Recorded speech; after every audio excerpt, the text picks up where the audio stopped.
Nakuha ng Lakers si DeAndre Ayton bilang starting center nang hindi ginagamit ang mga asset nila sa trade dahil sa buyout contract lang nila nakuha itong si Ayton sa Portland. Hindi katulad ng inaasahan bago mag-umpisa ang offseason ay ang daming nakahilerang trade asset ng Lakers para lang makakuha ng starting center o top tier. Hindi mo rin kasi masasabi na hindi top tier itong si Ayton dahil sa 2018 NBA draft siya ang first overall pick at napuntang Suns na nagdala sa kanila sa finals 2021 at nag-average siya nun ng 14.7 points, 12 rebounds sa loob ng 6 game ng finals, kaya ganun na lang rin kakumpiyansa itong si Luka maging center itong si Ayton. Bumagsak lang yung average niyan at performance sa Portland nung na-injury siya.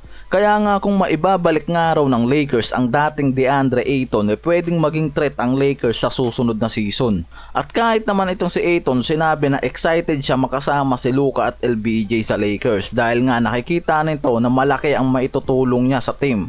At sinabi nito na si Luka at LeBron dalawang elite passers na kayang gawing mga superstar ang nasa paligid nito at handa siyang maging part nga raw ng sistema sa Lakers. Nakuha ng Lakers ang starting center na to na hindi naglalabas ng draft picks o malaking asset kaya nakikita na mayroon pang possible na gawing hakbang ang Lakers para makakuha pa ng isang high level center na mas lalong magpapalakas ng depth at masigurado nila ang pagiging contender. Nakuha nila si Ayton gamit lang ang mid-level exception na nagkakahalaga ng 14.1 million para sa 2 years deal na umaabot sa 16.6 million. Kaya pumapatak sa 8 million ang annual nitong si Ayton ngayon sa Lakers. May player option pa yan sa 2026 to 27. Mid-level lang rin mga pare ko yung ginamit nila para dito kay Jake Larabaya.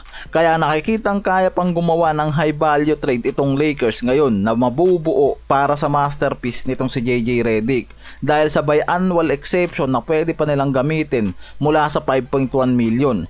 Magagamit pa nila yan kung kaya pa nilang mag-adjust mga pare ko at hindi sila lumagpas sa first apron. Yung mga expiring contract na pwedeng gamitin ng Lakers sa trade itong sila Rui Hachimura, Gabe Vincent, Maxi Kleber. Sama na rin natin itong si Reeves kahit malinaw na walang balak si Pelinka na pakawalan yan. At itong si Kinnick ang pinaka-realistic sa trade package. At sa draft asset at pick swap meron pa silang 2031 at 2032 first round pick, 5 pick swap at isang 2025 second round pick. Kaya nakikitang kaya pang bumuo talaga ng Lakers ng trade package kung gusto pa ng mga to makakuha ng isang high level na center o isang star player pa para maging backup man nitong si Luka at LBJ at center na backup nitong si Ayton. Pero sa report ngayon yung mga teams ngayon malinaw na magtataas ng asking price nila para sa mga center na pwede nga raw kuhanin nitong Lakers. Sa report mataas ang hinihinging kapalit ng mga NBA teams ngayon para sa kanilang mga center kapag ang Lakers ang tatawag para sa trade.